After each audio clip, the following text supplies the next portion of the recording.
नमस्कार। मैं दिलीप सुरो से राज सिंहासन आईएएस एकेडमी में आप सभी का हार्दिक स्वागत करता हूं।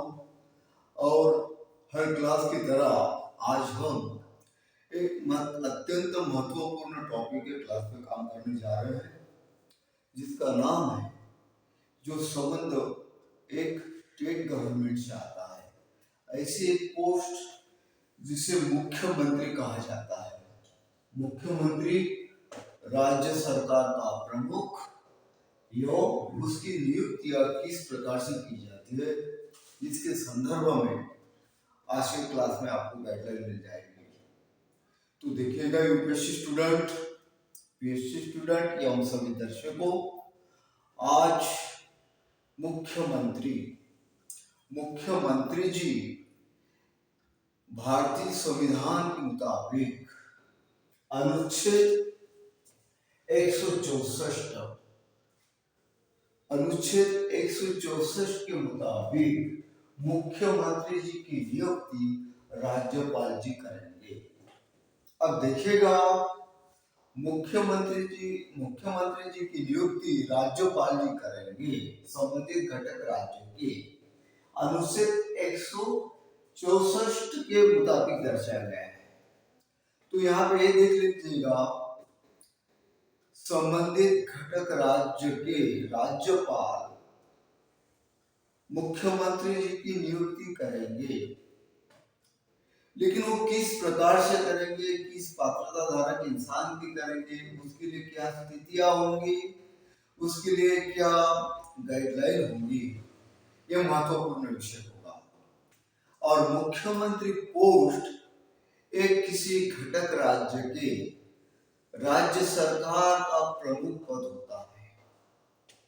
मुख्यमंत्री जी की पोस्ट एक राज्य सरकार के राज्य शासन का प्रमुख होता है और राज्यपाल जी राज्य का प्रमुख होते हैं। तो अब यहाँ पे देखते हैं हम मुख्यमंत्री जी की नियुक्तियां। यद्यपि किसी संबंधित घटक राज्य में सार्वजनिक चुनाव प्रक्रिया जारी हो चुकी हो, जो भारत निर्वाचन आयोग की ओर से कराई जाती है। ऐसा मान लीजिए कि पुराना सेशन समाप्त हो चुका है, 5 साल का समय समाप्त हो चुका है, भारत निर्वाचन आयोग द्वारा संबंधित घटक राज्य में जनरल विधानसभाओं के चुनाव जारी कर चुके हैं, चुनाव होने जा रहे हैं। ऐसे समय संबंधित घटक राज्य के विधानसभा हेतु चुनाव के लिए अनेक पार्टियां, कोई इंडिपेंडेंस, सभी प्रकार के प्रत्याशी पूरी असेंबली में चुनाव लड़ने के इच्छुक होते हैं, चुनाव में उतरते हैं। चुनाव प्रक्रिया पूरी तरह से समाप्त होने के बाद, वोटिंग होने के बाद, जिस पार्टी को संबंधित चुनाव में विधानसभा के ज्यादा से ज्यादा प्रत्याशी जीत कर आएंगे, या ऐसा मान लीजिए जिस पार्टी को एक सुनिश्चित फिगर से ज्यादा वोट प्राप्त हो चुका है, सरकार बनाने हेतु जितना उन्हें उम्मीदवारों की संख्या चाहिए, एमएलए की संख्या चाहिए, वो पूरी हो चुकी है एवं वो है। ऐसे समय यह किसी बहुमत दल को, उनके नेता को मुख्यमंत्री पद बनाने के लिए, मुख्यमंत्री के लिए इनवाइट किया जाएगा। यह कुछ ऐसी स्थितियां हो कि जो किसी भी दल को सरकार बनाने पर पूर्णतया बहुमत स्पष्ट नहीं प्राप्त हो चुका हो विधानसभा चुनाव में, ऐसे समय संबंधित घटक राज्य की अनेक दलों, अनेक पार्टियों के मुखियों के द्वारा कोलिशन कराया जाता है, और वो कोलिशन होने के बाद उन्हीं के द्वारा चुना गया एक नेता विधानसभा का, उनको ही संबंधित घटक राज्य के राज्यपाल की तरफ फार्मिंग की गवर्नमेंट के लिए अपना आवेदन देना होता है। उसके बाद राज्यपाल जी एक मुख्यमंत्री जी की नियुक्ति कर सकते हैं। तो जरा मैं इसके बारे में आपसे इलस्ट्रेशन करने जा रहा हूं, देखिएगा।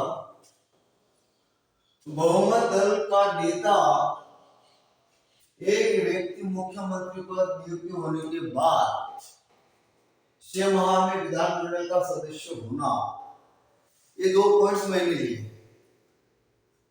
ये 2 पॉइंट्स मैंने अभी आपके सामने इलस्ट्रेशन करने वाला हूं।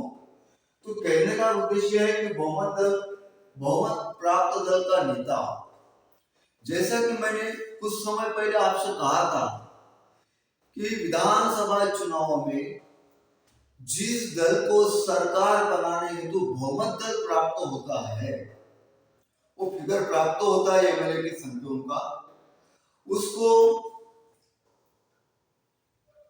राज्यपाल की तरफ से संबंधित घटक राज्य में सरकार बनाने हेतु न्योता दिया जाता है। यह बहुमत दल के नेता जिनकी नियुक्ति विधानसभा का नेता बनकर हो चुकी हो, पार्टी द्वारा कराई गई हो, वो नेता भी राज्यपाल जी की तरफ सरकार बनाने हेतु अपना पर्चा दे सकते हैं और उनकी नियुक्ति माननीय राज्यपाल जी कर सकते हैं। एक ये बात।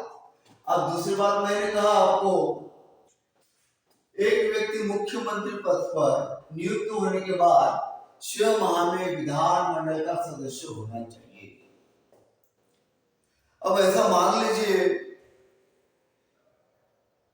कि स्थितियां ऐसी हो चुकी है, चुनाव होने के बाद कभी कभार ऐसी स्थिति आती है कि नैसर्गिकता या किसी कारणवश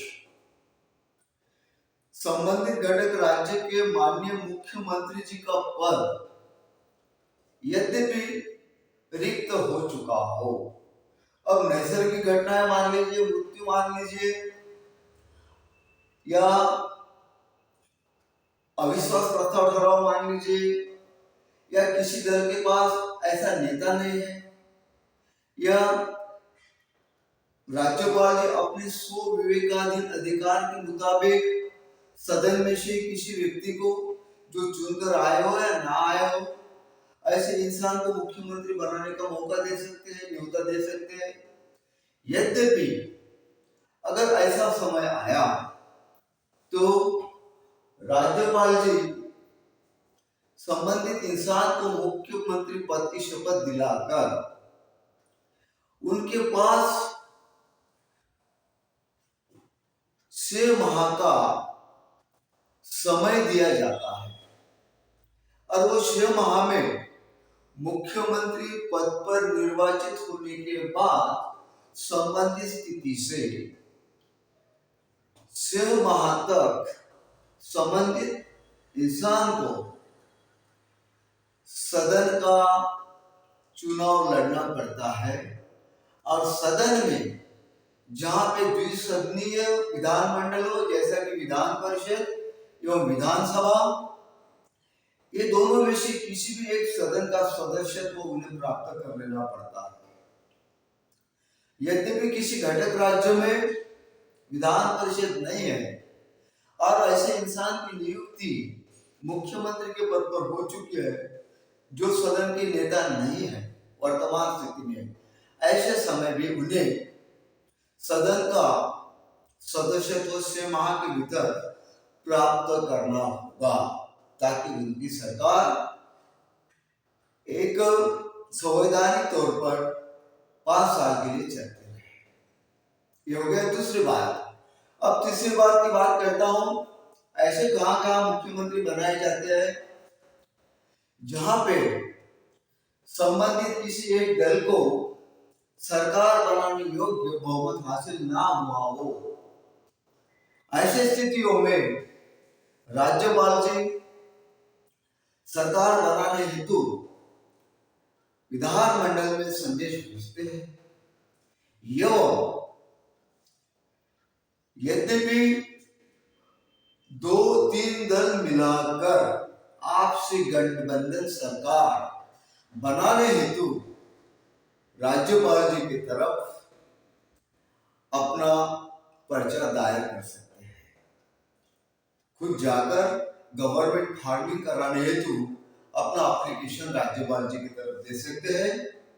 और कोलिशन गवर्नमेंट यानी गठबंधन सरकार जो एक के सिवाय अनेक पार्टियों के सदस्य की संख्या सरकार बनाने इतपत फिगर प्राप्त कर लेती है या उससे ज्यादा प्राप्त कर लेती है, और उनके आपस में बैठक होने के बाद जो विधानसभा का नेता दल का नेता बनाकर राज्यपाल जी के पास सरकार बनाने तो आवेदन कर सकती है, या राज्यपाल जी ऐसे समय उन्हें बतौर मुख्यमंत्री की नियुक्ति दिला सकते हैं।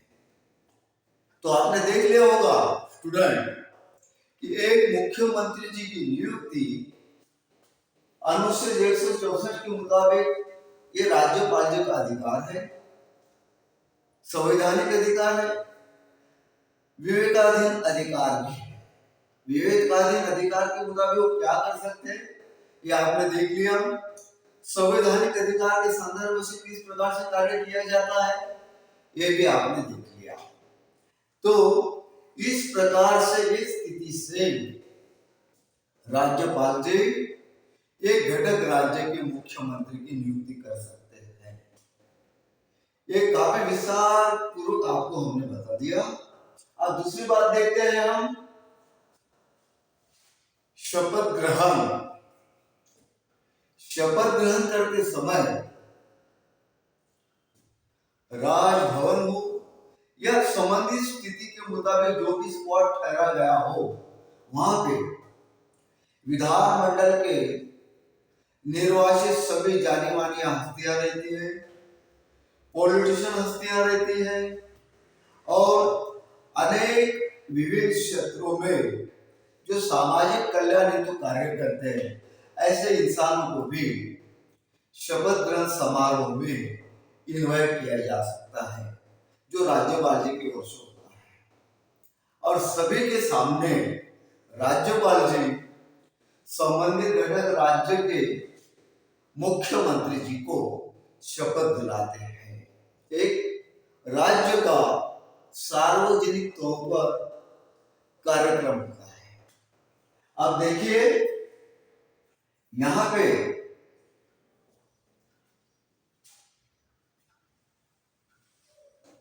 सम्माननीय मुख्यमंत्री जी राज्यपाल की ओर से किस प्रकार का शपथ ग्रहण करते हैं या किस प्रकार की शपथ दिलाई जाती है। मैं भारत के संविधान प्रति सच्ची श्रद्धा और सत्य निष्ठा रखूंगा। ख्याल में रखिएगा स्टूडेंट, जो दर्शकों आपको पूछा जा सकता है, मैं भारत के संविधान के प्रति सच्ची श्रद्धा और निष्ठा रखूंगा, भारत की प्रभुता और अखंडता बनाए रखूंगा, मैं अपने दायित्व का श्रद्धापूर्वक और शुद्ध अंतःकरण से निर्वहन करूंगा, मैं भय या पक्षपात, अनुराग या द्वेष के बिना सभी प्रकार के लोगों के प्रति संविधान और विधि के अनुसार न्याय करूंगा। आपने देख लिया एक मुख्यमंत्री जी को राज्यपाल जी की ओर से शपथ दिलाते समय किस प्रकार के वाक्यांश यूज किए जाते हैं, तो आपने ये भी देख लिया। और ये शपथ ग्रहण होने के बाद कायदेशीर रीत्या वो इंसान मुख्यमंत्री बनाए जाते हैं। सब कुछ स्थितियां हो चुकी है, मुख्यमंत्री बनाना, नियुक्ति करना हो चुका है, तय हो चुका है, सब बातें हैं। लेकिन जब तक माननीय राज्यपाल जी संबंधित इंसान को माननीय मुख्यमंत्री जी की पद नहीं दिला सकते, तब तक वे मुख्यमंत्री नहीं हो सकते। पद दिलाने के बाद, शपथ विधि होने के बाद संबंधित पद दिलाया जाता है और वहां से संबंधित इंसान को संबंधित स्टेट का, संबंधित घटक राज्य का मुख्यमंत्री वो समय से कहलाया जाता है। ये बात ख्याल में रखिएगा। इसके बाद हम देखते हैं इनका कार्यकाल खंड। माननीय मुख्यमंत्री जी का कार्यकाल खंड ये कितने समय तक होता है? जनरली ऐसा देखा गया है, जनरली ऐसा है कि संबंधित विधान मंडल का कार्यकाल खंड 5 साल का होता है। उनका जीवन 5 साल का होता है। विधान मंडल के कार्यकाल खंड का लाइफ 5 साल का होता है। और कहा जाता है कि राज्यपाल का प्रसाद पर्यंत ये पद जारी रखा जा सकता है। लेकिन वास्तविकता के तौर पर यद्यपि सदन का पूरी मात्रा में माननीय मुख्यमंत्री जी के ऊपर विश्वास हो, ये सबसे बड़ी और अहम बात होगी। संबंधित घटक राज्य के विधान मंडल का, यानी विधानसभा, विधान परिषद सदस्यों का मुख्यमंत्री जी के ऊपर पूरी तरह से विश्वास हो, इस सबसे महत्वपूर्ण वाक्यांश रहेगा। यद्यपि विधानमंडल का विश्वास बहुमत से रहने तक यह अल्पाज रखा गया है। सीधी सीधी बात है,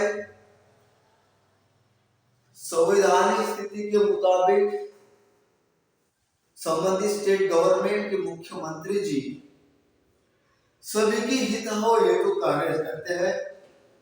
सभी घटकों के साथ न्याय की मिलनता के पूर्वक कार्य करते हैं। राज्यों को आगे बढ़ाने के लिए कार्य करते हैं। सभी जनता के साथ न्याय दिलाने हेतु कार्य होता है, न्यायपूर्वक कार्य होता है। ऐसे समय संबंधित विधान मंडल का उनके कार्यकाल खंड में उनके ऊपर पूरी तरह से विश्वास बहुमत रहेगा। यद्यपि अगर ऐसी कोई अप्रिय घटनाएं होती है या विधान मंडल के बहुतांश सदस्य ये चाहते हैं कि सरकार की ओर से संबंधित हमारे राज्य के लिए, हमारे राज्यों की जनता के लिए शासकीय एवं प्रशासनिक कार्य पद्धति सही मायने में नहीं चल पा रही, या सरकार की ओर से बहुत सारे कार्य ऐसे हैं जिसमें विधान मंडल के संबंधित सदस्यों के रुख नाराजगी के तौर पर देखा जाता है। ऐसे समय यद्यपि विधान मंडल के सदस्यों ने, यानी विधान मंडल ने मुख्यमंत्री जी के ऊपर एवं उनके सरकार के ऊपर अविश्वास प्रस्ताव रखना सूचना जारी कर दी गई, या ऐसा विचार किया कि सरकार की ओर से सही मात्रा में संवैधानिक दृष्टिकोण से कामकाज नहीं चलाया जा रहा है, या सही मात्रा में हित उपदेश साध्य नहीं हो रहा है। ऐसे समय विधान मंडल के सदस्यगण विधानसभा अध्यक्ष के द्वारा संबंधित सरकार हेतु अविश्वास प्रस्ताव दायर कर सकते हैं। यद्यपि जब सरकार के ऊपर संबंधित घटक राज्य की विधानमंडल की ओर से अविश्वास प्रस्ताव दायर किया गया और वो प्रस्ताव विधानमंडल में यदि अविश्वास प्रस्ताव पारित हो गया, ऐसे समय माननीय मुख्यमंत्री जी का कार्यकाल खंड समाप्त हो जाता है। वो 5 साल के बाद अलग हो गए, लेकिन सदन का अविश्वास प्रस्ताव पारित हो गया। विधानमंडल ने चाहा कि इसके ऊपर विश्वास करने की कोई आवश्यकता नहीं, इन्हें हटा दिया जाए।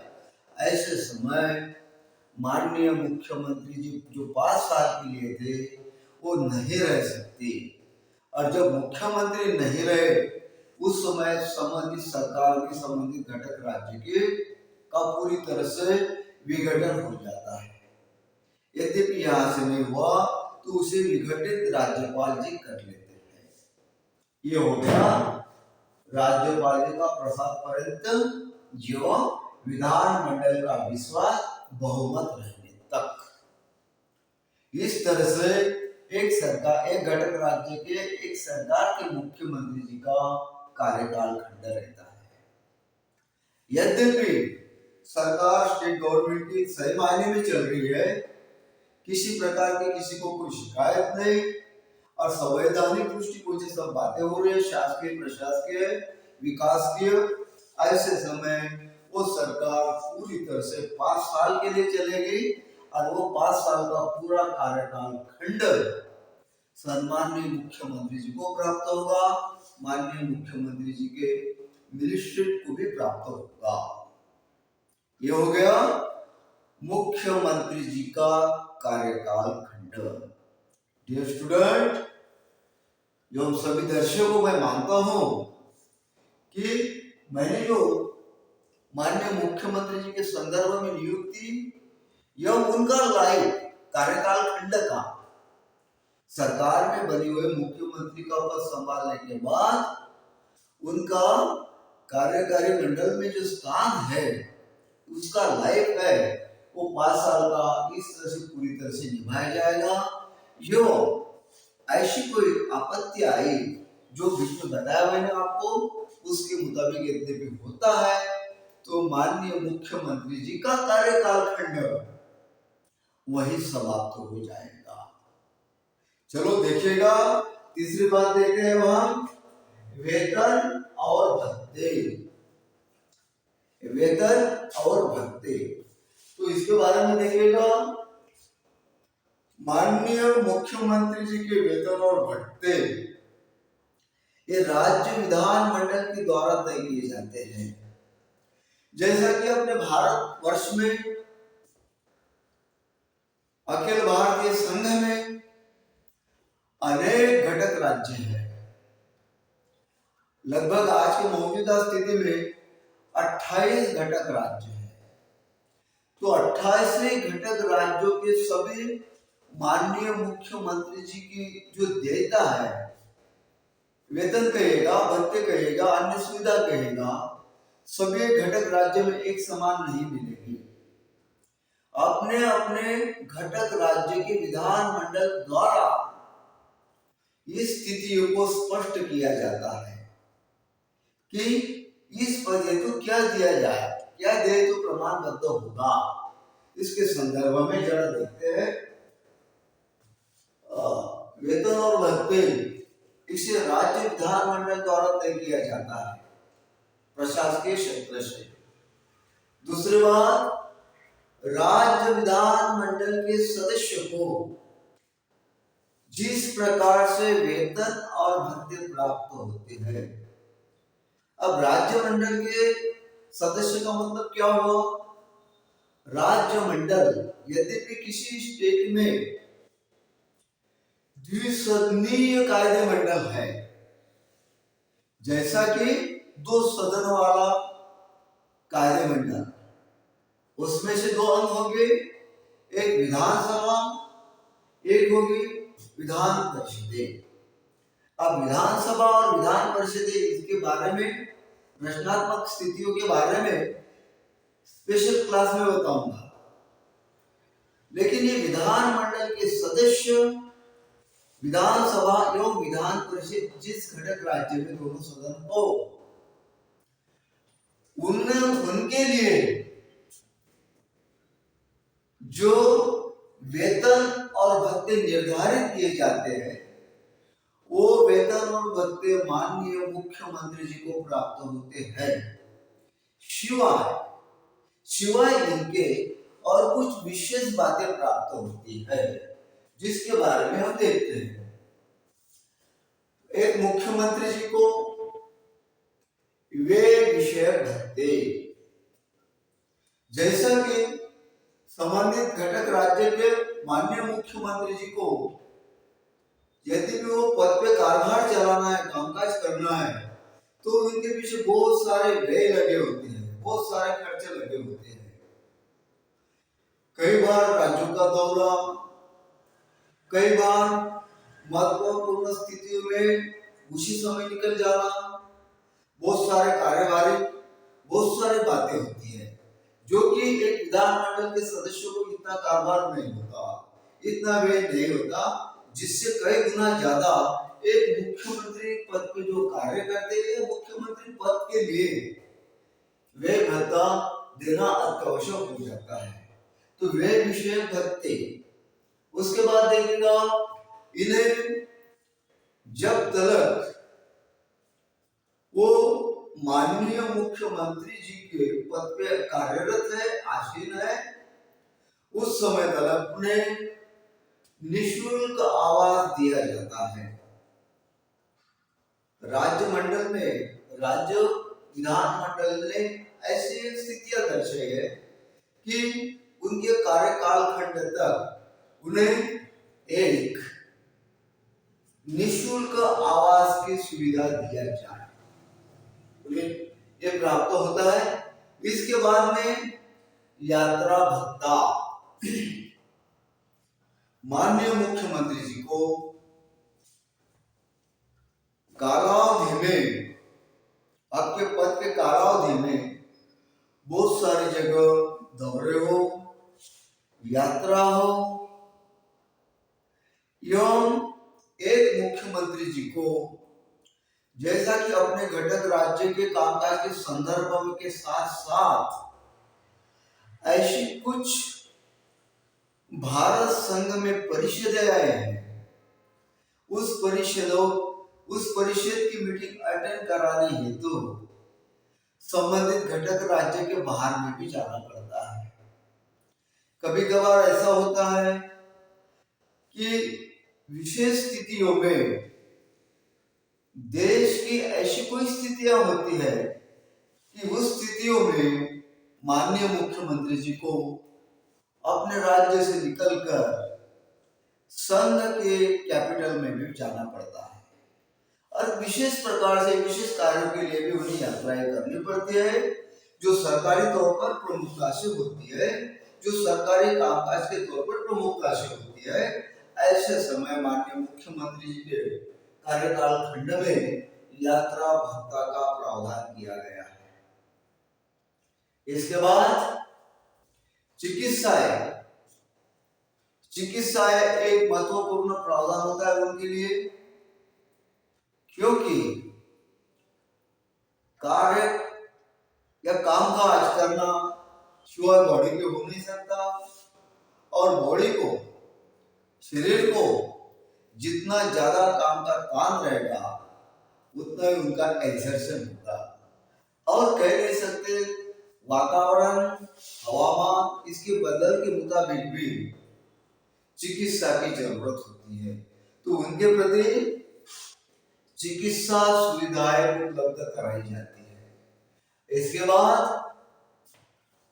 कार्यकाल खंड पूरा होने के बाद माननीय मुख्यमंत्री जी के लिए पेंशन की भी बाधियां होती है। इतना सारा कामकाज, इतनी सारी कार्य प्रणालियां, और उन्हें क्या दिया जाता है, कितना मिलता है, इसके बारे में। और एक बात बता दो, फिगर के बारे में कई के मुख्यमंत्री जी के बारे में नहीं कह सकते कि इन्हें कितना आंकड़े में वेतन प्राप्त होता होगा। वो संबंधित घटक राज्य के विधानमंडल के निर्णय के मुताबिक होता है और जो फिक्स नहीं होता बढ़ते बढ़ते रहता है। ठीक है, तो हमने देख लिया स्टूडेंट वेतन और भत्ते, उसके साथ साथ मुख्यमंत्री जी पद पर कार्य करने वाले माननीय महोदय को कार्यकाल खंड तक कितने प्रकार की अन्य सुविधाएं दिलाई जाती है, जैसा कि व्यय विषय भत्ते, निःशुल्क आवास, यात्रा भत्ता, चिकित्सा सुविधाएं एवं पेंशन, ये भी उन्हें लागू होता है। इसके बाद हम देखते हैं, मैं आशा करता हूं इनके बारे में जो जो मुद्दे मैं दे रहा हूं वो आप सभी दर्शकों को एवं परीक्षार्थियों को जो सरकारी नौकरियां पाना चाहते हैं ऐसे स्पर्धा परीक्षार्थियों को समझ में आ रहा होगा। और माननीय मुख्यमंत्री जी ये पद का स्टडी आप बहुत ही अच्छी तरह से कर लेना ताकि आपके काम में आएगा। इसके बाद में देखते हैं जो स्टूडेंट मुख्यमंत्री जी की कार्य शक्तियां, मुख्यमंत्री जी की कार्य शक्तियां मंत्री परिषद के संदर्भ में,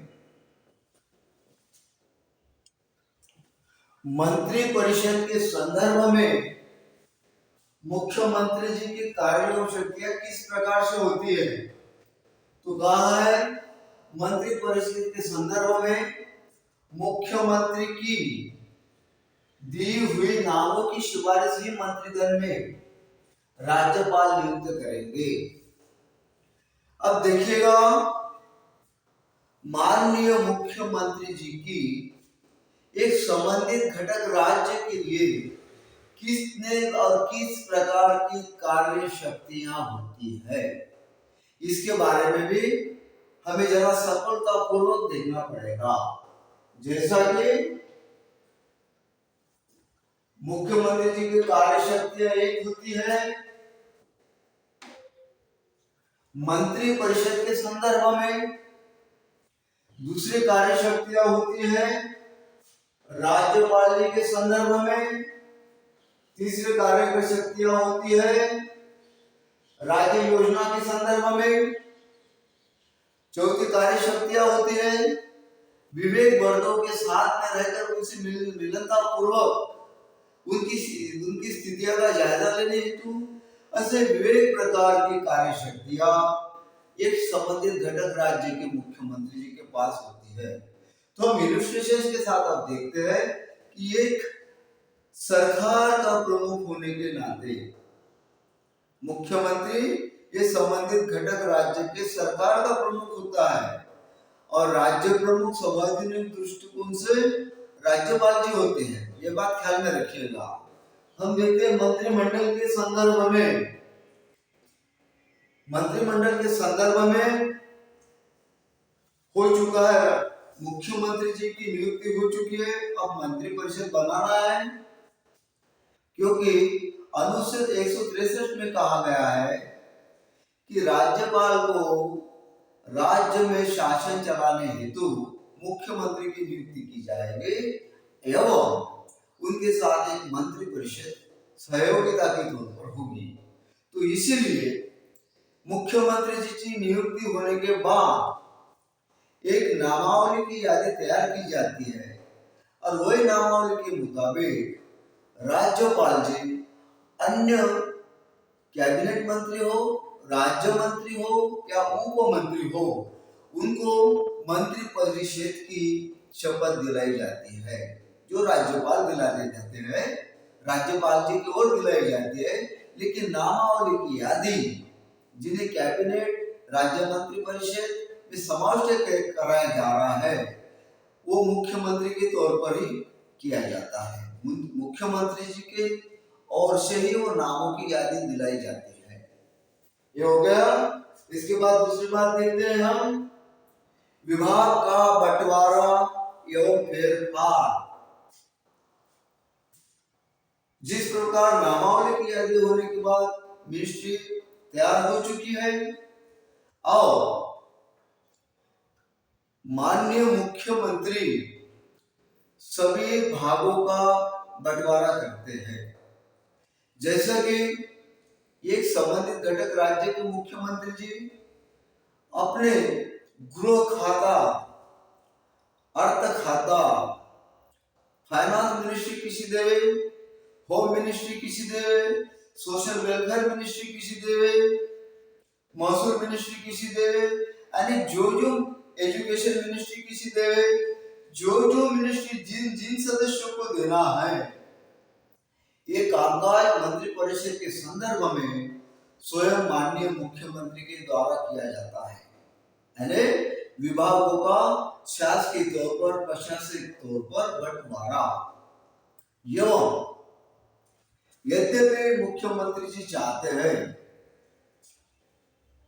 कि किसी खाते के संदर्भ में सोच विचार करके इतना समय गया है, इस खाते से कुछ अच्छा वर्किंग न प्राप्त नहीं हुआ हो, ऐसे समय संबंधित खाते के मिनिस्टर को बदलने का अधिकार भी माननीय मुख्यमंत्री जी को है।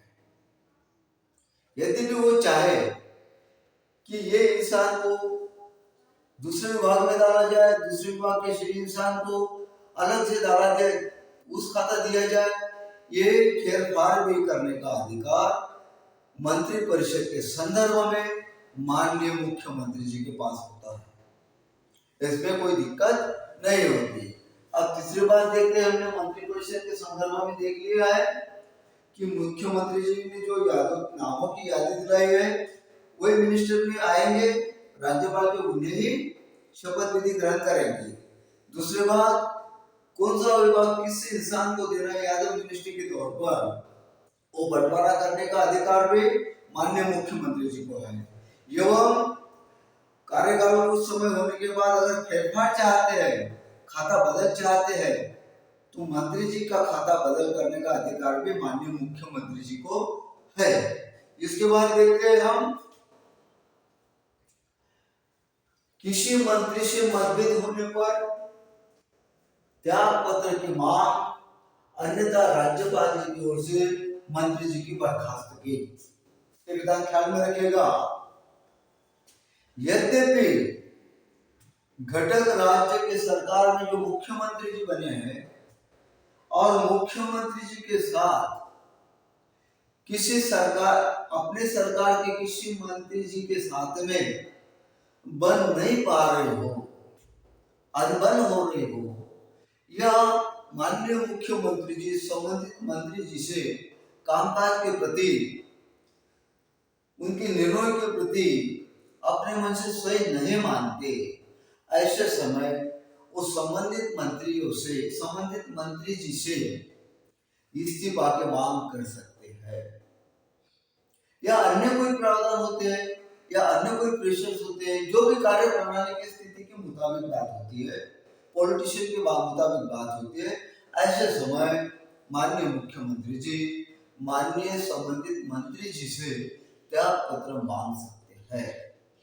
यद्यपि माननीय मंत्री जी त्याग पत्र देने में आगे पीछे कर रहे हैं, ऐसे समय माननीय मुख्यमंत्री जी को एक अधिकार है कि वो संबंधित मंत्री जी का इस्तीफा की मांग करने हेतु राज्यपाल जी से परामर्श करके राज्यपाल जी द्वारा संबंधित मंत्री जी को मंत्री पद से हटा सकते हैं। यह महत्वपूर्ण बात, एक घटक राज्य के मुख्यमंत्री जी जो मंत्री परिषद के संदर्भ में कार्य करते हैं, इत्यादि प्रकार के कार्य उनके पास होते हैं। अब इसके बाद दूसरी बात देखते हैं स्टूडेंट, जरा देखिएगा। दूसरी बात होती है मंत्री परिषद के फैसले,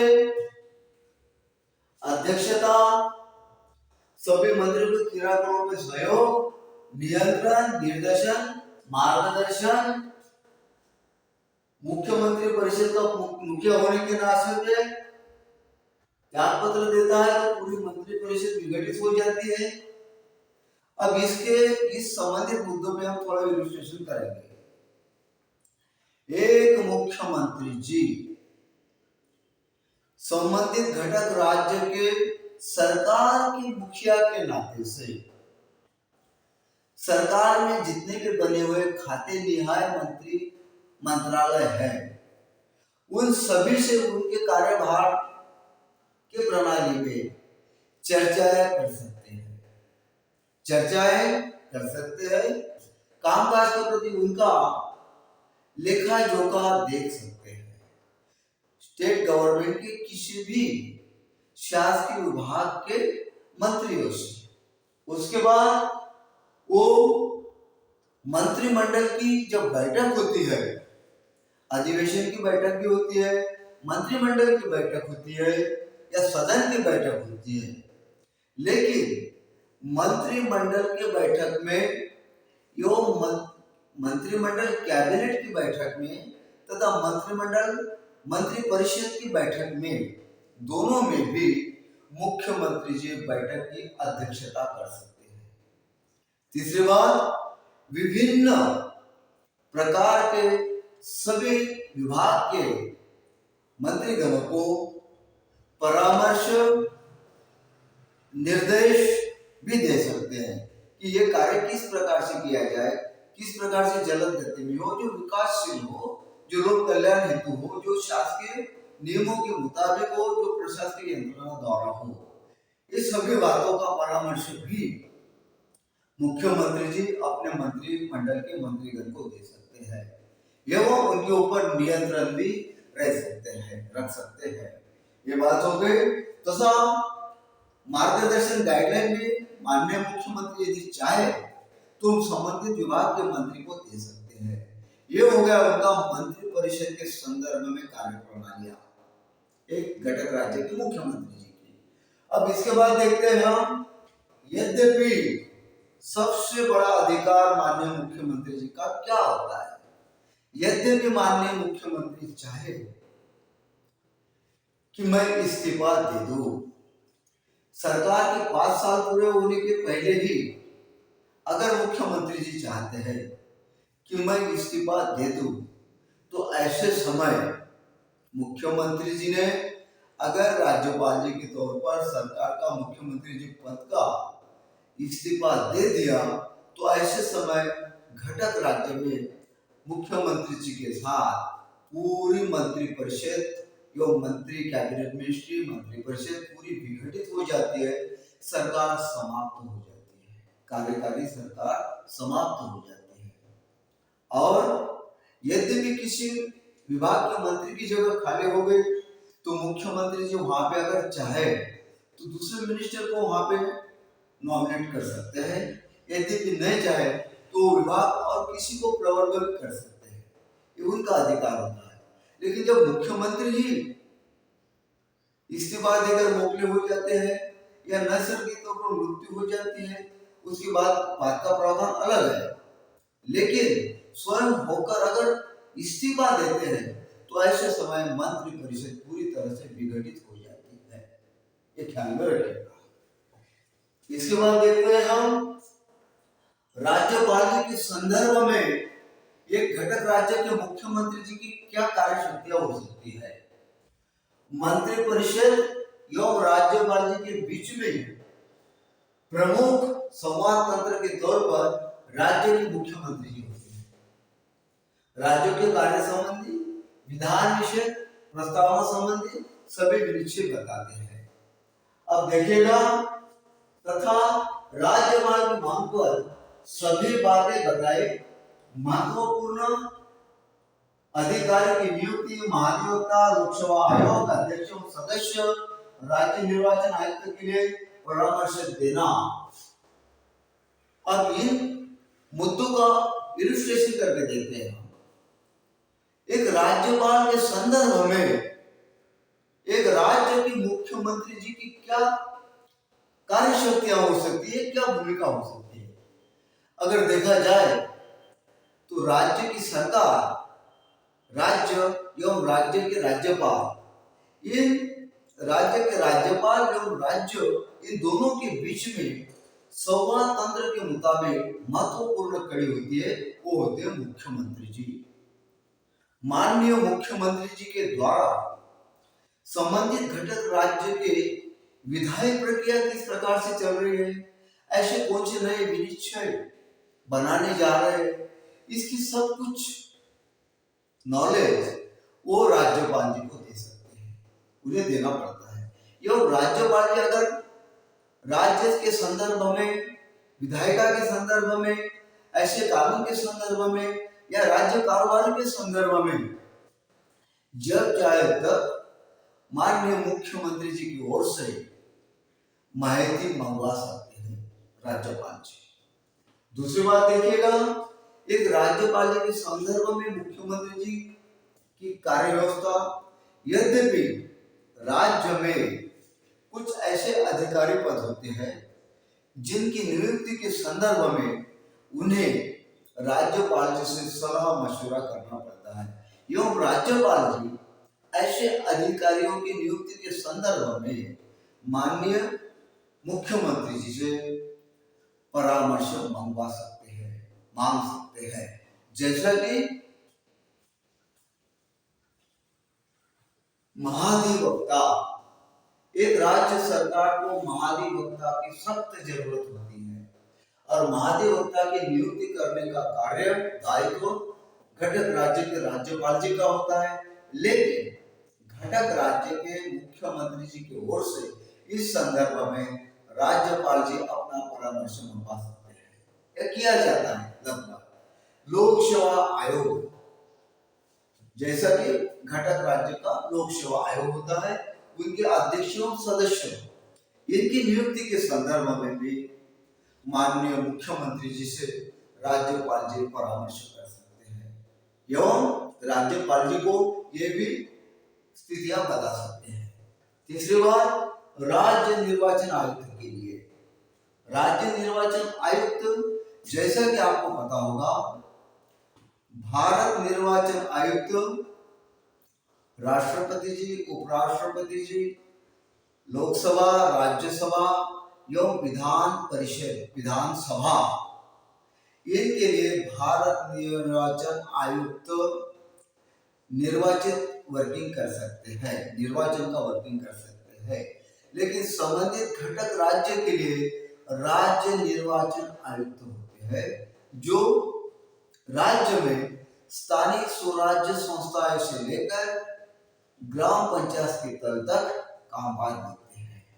तो ऐसे समय राज्य के लिए राज्य निर्वाचन आयुक्त की जब नॉमिनेट किया जाता है, ऐसे समय राज्यपाल जी माननीय मुख्यमंत्री जी से परामर्श मंगवा सकते हैं। इत्यादि प्रकार की कार्य प्रवृत्तियां एक घटक राज्य के मुख्यमंत्री जी को राज्यपाल जी से करना पड़ता है, उनके संबंध में करना पड़ता है। अब इसके बाद में देखते हैं हम राज्य विधानमंडल के संबंध में महत्वपूर्ण पॉइंट है, राज्य विधानसभा, राज्य विधानमंडल के संबंध में एक मुख्यमंत्री जी की किस प्रकार से कार्य प्रवृत्तियां, कार्य शक्तियां हो सकती हैं। तो जरा देखिएगा, राज्यपाल को विधानसभा का सत्र बुलाना या स्थगित संबंधी कहना, विधानसभा विघटित करने को भी कह सकते हैं। इसके बाद सभा पटल पर सरकारी नीतियों की घोषणा कर सकते हैं। अब जरा देखिए, राज्य विधान मंडल के प्रति माननीय मुख्यमंत्री जी की क्या भूमिका होती है।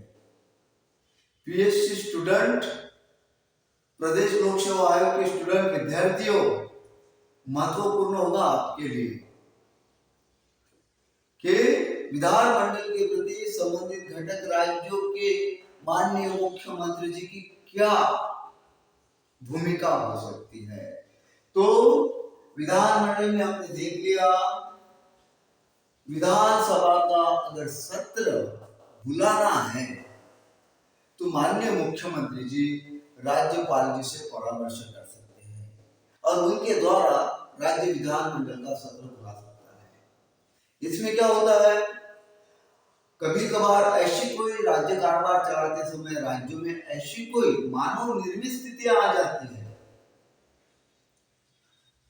मानव निर्मित स्थितियों को संभालने के लिए, राज्य कारभार सही मायने में चलाने के लिए संबंधित घटक राज्य के विधानमंडल का अधिवेशन बुलाया जाता है, जहाँ पे वो विषय को सुनिश्चित किया जाता है या जो विषय है उसके ऊपर कोई रास्ता निकाला जाता है।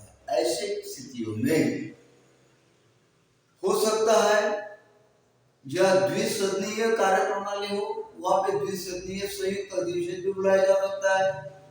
जिस स्टेट में केवल विधानमंडल हो, विधानसभा ही हो, एक सभागृह हो, उसे विधानसभा का अधिवेशन भी कहा जा सकता है। तो ऐसे राज्य कारभार करते समय मानव निर्मित स्थितियां जो आकस्मिक आ चुकी हो, इसको संभालने हेतु या राज्य कारभार को नियंत्रित कराने हेतु ऐसी समय स्थिति के मुताबिक मुख्यमंत्री जी राज्यपाल जी को विधानमंडल के संदर्भ में सभी प्रकार की माहिती देकर अधिवेशन बुला सकते हैं या उस अधिवेशन को कितने समय के बाद स्थगित करना है, इसके बारे में भी मुख्यमंत्री जी निर्णय ले सकते हैं। ठीक है, उसके बाद देखते हैं, अगर किसी कारणवश कभी कभार राज्यपाल जी के अनुदेश पे या उनके सलाह पे राज्य व कारभार, राज्य की स्थितियां, वित्तीय स्थितियां हो, वैज्ञानिक स्थितियां हो, कारोबारी स्थितियां हो या विवरण अगर कहा जाए तो मुख्यमंत्री जी घटक राज्य के विधानमंडल में अपने पटल पे पब्लिश कर सकते हैं या वाक्यांश द्वारा बयान भी कर सकते हैं। राज्यपाल कारभार के संदर्भ में विधान भवन में माननीय मुख्यमंत्री जी सभी वो नीतियां, सभी वो कार्य प्रणालियां, सभी वो कार्य पटल पे कह सकते हैं। ये भी अधिकार उन्हें प्राप्त होता है विधानमंडल के प्रति। तीसरी बात, अगर माननीय मुख्यमंत्री जी चाहे मानव निर्मित ऐसी स्थितियां या पॉलिटिशियन स्थितियां या सरकार सही मायने में कार्य नहीं कर रही हो, मतभेद हो या विधानमंडल में अविश्वास प्रस्ताव आने की स्थितियां प्राप्त हो रही हो या देख रही हो, ऐसे अनेक स्थितियों का सारांश विचार करके यद्यपि माननीय मुख्यमंत्री जी चाहे तो राज्यपाल जी को विधानसभा को विघटित करने के लिए भी कह सकते हैं। और जहां विधानसभा विघटित हो जाती है वहां पे सरकार का तो सवाल ही खराब हो गया। उसके बाद में फिर नए चुनाव, नई नीतियां, नए चुनाव, नए लोग, सब नया हो जाता है। तो ऐसे समय ये अत्यंत महत्वपूर्ण अधिकार दिया है कि अगर मुख्यमंत्री जी चाहे तो संबंधित घटक राज्य के राज्यपाल जी से वे विधानसभा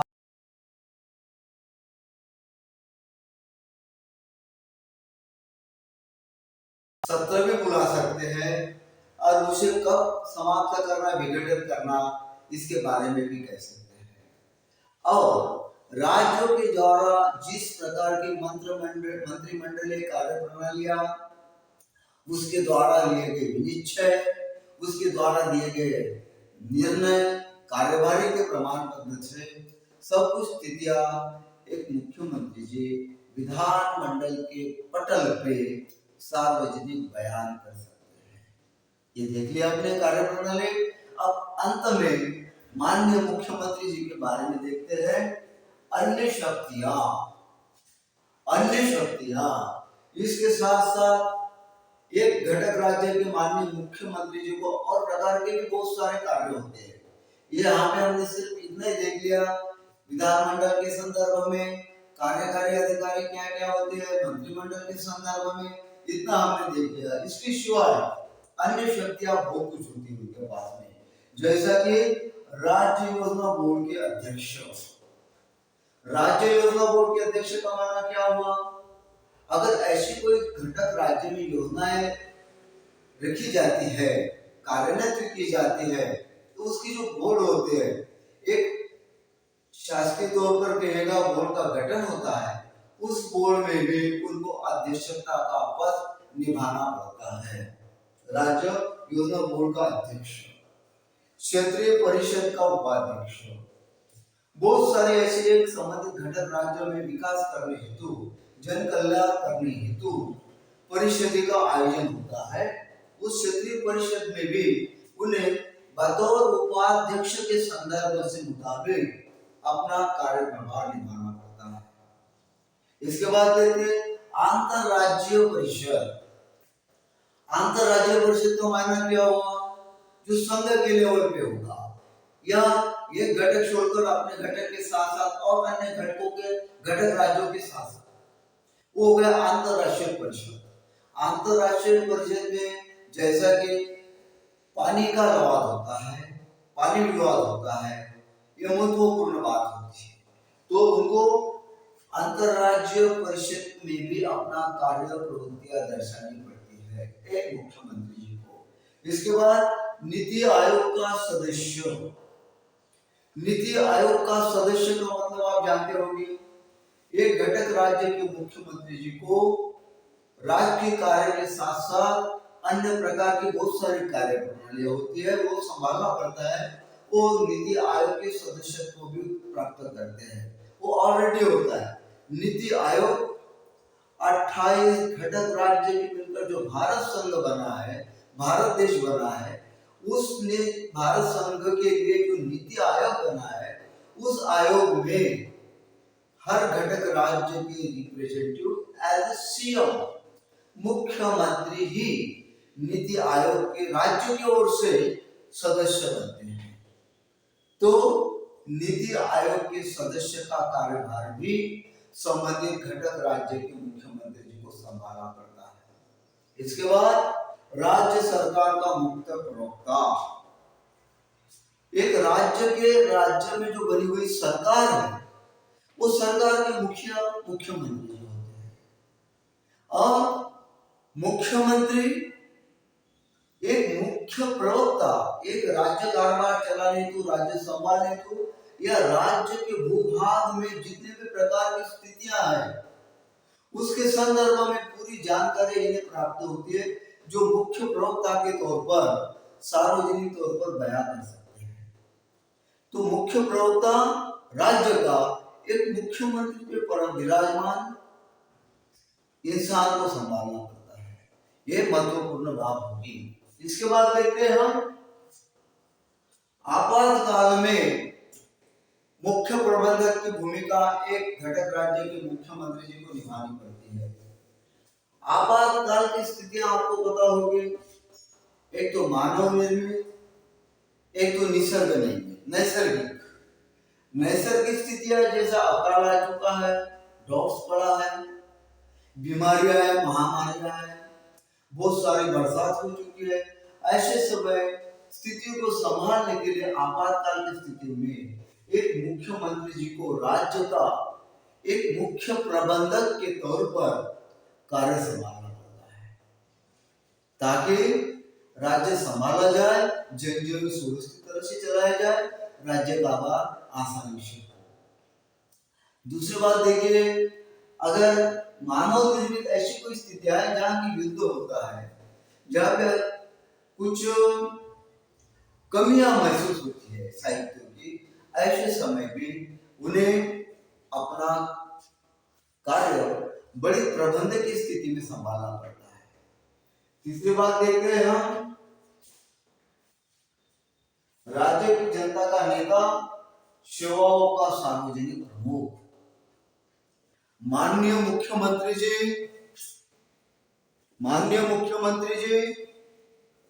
एक राज्य का नेता होने के नाते से संबंधित घटक राज्य में जितनी भी जनता होगी, जितने भी भाग हो गए, विभाग हो गए, उन सभी का एक नेता राज्य में माननीय मुख्यमंत्री जी होते हैं, जो पूरे राज्य को संभालते हैं।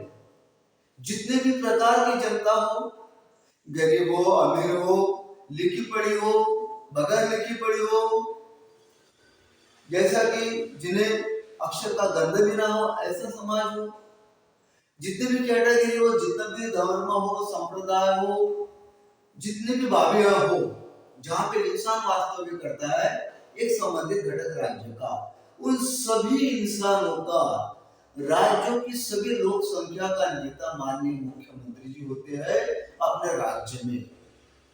तो ऐसे समय विविध प्रवर्ग से विविध प्रकार की मांगे रखी जाती है। विविध प्रवर्ग से विविध प्रकार की मांगों के साथ साथ कुछ ऐसी बातें होती है जो माननीय मुख्यमंत्री जी को संभालने पड़ती है। तो एक राज्य के नेता के होने के नाते से राज्य के अंतर्गत आने वाले संबंधित पूरा भूभाग, वो भूभाग के किसी भी कॉर्नर में, किसी भी कोने से उनका संबंध जुड़ा हुआ होता है। वहां के रहवासी से उनका संबंध डायरेक्ट या इनडायरेक्ट, प्रत्यक्ष या अप्रत्यक्ष तौर पर, शासकीय प्रणाली के तौर पर या प्रशासकीय प्रणाली के तौर पर माननीय मुख्यमंत्री जी से राज्य की जनता जुड़ी होती है। तो इतना बड़ा काम एक घटक राज्य के मुख्यमंत्री जी को, राज्य का प्रमुख, राज्य का लोक संख्या का नेता, उस राज्य का लोक संख्या का प्रमुख नेता के नाते से उन्हें यह भी दायित्व निभाना पड़ता है। इसके बाद देखते हैं हम सेवाओं का राजनीतिक प्रमुख, प्रदेश सर्विस कमीशन जिस प्रकार से एडमिनिस्ट्रेटिव सेक्टर में नियुक्तियां देता है, उसके बाद जब प्रशासकीय स्थिति में संबंधित अधिकारी आ जाते हैं, वास्तविक तौर पर कार्यप्रणाली शुरू होती है। ऐसे हर राज्य के अंतर्गत जितनी भी प्रकार की जनता जनार्दन के लिए सेवाएं सरकारी तौर पर प्रशासकीय चैनल के द्वारा दी जाती है, उन सभी स्थितियों का, सभी सेवाओं का प्रमुख इन्हें माना गया है। मुख्यमंत्री जी को राजनीतिक प्रमुख माना गया है। आपके राज्य के अंतर्गत वो सिविल सेवाएं रहे, पुलिस सेवाएं रहे, ग्रामीण विभाग की सेवाएं रहे, सार्वजनिक संस्था की सेवाएं रहे, घटक राज्य के राज्य सरकार द्वारा चलाई गई जा रही प्रशासकीय सेवाएं रहे, सभी सेवाओं का राजनीतिक प्रमुख के नाते से माननीय मुख्यमंत्री जी को आपके कार्य का दायित्व निभाना पड़ता है। ऐसा मान लीजिए कि मुख्यमंत्री जी का पद राज्य के संबंधित पूरे भूभाग में बसे हुए सभी कार्य प्रणाली के लिए, सभी दायित्व संभालने के लिए बना हुआ है, ऐसा मानकर चलेगा। इसके बाद देखते हैं और अनुच्छेद 163 राज्य सरकार के संदर्भ में, राज्यपाल, मुख्यमंत्री जी और मिनिस्ट्री के संदर्भ में अनुच्छेद 163 यह बयान करता है कि मंत्रिपरिषद द्वारा राज्यपाल को सहायता और सलाह देना। 163 अनुच्छेद यह बयान करता है कि राज्यपाल मंत्रिपरिषद द्वारा राज्यपाल को सहायता एवं सलाह देना। मैंने पहले ही कहा था कि संविधान अनुच्छेद 163 के मुताबिक एक राज्यपाल जी को घटक राज्य का कारभार चलाने हेतु एक मिनिस्ट्री बनाई जाएगी और मिनिस्ट्री का प्रमुख माननीय मुख्यमंत्री जी होंगे। तो ये काम 163 के मुताबिक हो जाएगा और मिनिस्ट्री भी उन्हें सलाह देगी जो मुख्यमंत्री के द्वारा राज्यपाल जी तक पहुंच जाएगी। उसके बाद दूसरी बात देखते हैं 163 के बाद अनुच्छेद 164, अनुच्छेद 164 मंत्री जी की नियुक्ति और अन्य प्रावधान। माननीय मुख्यमंत्री जी को अनुच्छेद 164 के मुताबिक सम्मान्य घटक राज्य के राज्यपाल जी को ये सेवाएं प्रदान करनी पड़ेगी। जैसा कि कौन से मंत्री जी की नियुक्ति किस कहाँ पे की जाए, यो अन्य प्रबंधन जैसा कि निर्वाचन आयुक्त, राज्यसभा और लोकसभा के सदस्यों अध्यक्ष का नियुक्तिकरण, इस प्रकार से महाधिवक्ता, इस सभी प्रकार का प्रावधान 164 में आया है। उसके बाद अनुच्छेद 166 ख्याल में रखिएगा, राज्य सरकार के माननीय मुख्यमंत्री जी, कैबिनेट एवं मंत्री परिषद एवं राज्यपाल के संदर्भ में अनुच्छेद 166 राज्य सरकार द्वारा कार्य संचालन, राज्य सरकार द्वारा किस प्रकार का कार्य संचालन किया जा रहा है, उसकी स्थितियां क्या है, विधान विषय स्थितियां क्या है, आर्थिक स्थितियां क्या है एवं कार्यकाल प्रणाली की स्थितियां क्या है, इस सभी राज्य सरकार का कार्य संचालन अनुच्छेद 166 के मुताबिक राज्यपाल जी के द्वारा मंत्री परिषद एवं मुख्यमंत्री जी करेंगे, ये ध्यान में रखिएगा। इसके बाद देखते हैं अनुच्छेद 167। अनुच्छेद 167 ये दर्शाता है कि राज्यपाल को सूचना संबंधी मुख्यमंत्री जी के दायित्व। अनुच्छेद 167 ये दर्शाता है कि राज्यपाल जी को अपने घटक राज्य के मुख्यमंत्री के द्वारा एक दायित्व, सूचना संबंधी दायित्व के मुताबिक मुख्यमंत्री जी को राज्य में चल रही सभी कारोबारी स्थितियों के संदर्भ में सूचना राज्यपाल जी को देना पड़ता है, जो अनुच्छेद 167 के मुताबिक होगी। और एक लास्ट रह चुका है अपना अनुच्छेद 177। अनुच्छेद 177 कहता है मंत्रियों के अधिकार शब्दों का सम्मान करते हैं। अनुच्छेद 177 मंत्रियों का अपने अपने भाग में, अपने अपने कार्य स्थितियों में एवं सभी घटक राज्य में मंत्रियों का सम्मान होना चाहिए, इसके बारे में अनुच्छेद 177 कहता है। उसके बाद में उनके क्या क्या अधिकार है मंत्रियों के। एक मुख्यमंत्री जी द्वारा मंत्री राज्यपाल जी की तरफ से नियुक्त हो चुके हैं, यह उन मंत्रियों को उनके विभाग में किस प्रकार के कार्य दिलाए जाते हैं, उनके कार्य में वो माहिर हो, उनके कार्य में वो परिपूर्ण हो और उनका वहां के सदन में सम्मान हो। अब कैबिनेट मिनिस्ट्री और राज्य मंत्री परिषद, इसमें थोड़ा डिफरेंट है। कैबिनेट मिनिस्ट्री क्या होती है, राज्य मंत्री परिषद क्या होती है। कैबिनेट मिनिस्ट्री वो होती है जो मुख्यमंत्री जी बतौर कैबिनेट मिनिस्टर के तौर पर राज्यपाल जी की ओर से राज्य के लिए शपथ दिलाते हैं। जो कैबिनेट राज्य के प्रति, कैबिनेट के जितने भी सदस्य होते हैं, कैबिनेट मिनिस्टर के जितने भी सदस्य होते हैं या जितनी संख्या में कैबिनेट मिनिस्टर होते हैं, वो राज्य के प्रति प्रत्येक क्षेत्र में निर्णय लेने समय अपनी अपनी पसंदी दर्शाते हैं या राज्य के प्रति सभी क्षेत्र के संदर्भ में जब ऐसी कोई स्थितियां होती है, ऐसे समय वो अपना अपना कार्य निभाते हैं। यानी सरकार की सबसे बड़ी जिम्मेदारी मुख्यमंत्री जी के साथ साथ कैबिनेट मिनिस्ट्री की होती है। और मंत्री परिषद में ये आएंगी, इसके साथ में राज्य मंत्री एवं उप मंत्री जी इस समाविष्ट होंगे, वो होगा राज्य मंत्री परिषद। राज्य किसी विभाग के राज्य मंत्री को किसी अपने विभाग के अलावा दूसरे विभाग के मंत्रियों के साथ काम करना नहीं होता। राज्य मंत्री जी अपने विभाग के कैबिनेट मंत्री जी की ओर से आए हुए सभी कार्य स्थितियां जायजा लेना, वो कार्य करना पड़ता है एवं राज्य मंत्री जी को अपने ही विभाग के दायरे में रहकर कार्य करना पड़ता है, जो दूसरे विभाग के मंत्री जी के कार्य में हस्तक्षेप नहीं कर सकते। लेकिन कैबिनेट मिनिस्ट्री में जब निर्णय लिया जाता है राज्यों के हित के प्रति, तो सभी विभाग के कार्य के मिनिस्ट्री सभी विभाग के लिए मिलजुल कर निर्णय लेते हैं, ये हुआ क्या है। और फिर राज्य मंत्री परिषद में राज्य मंत्री जी होते हैं एवं उप मंत्री जी होते हैं जो सहायता के तौर पर कार्य करते हैं।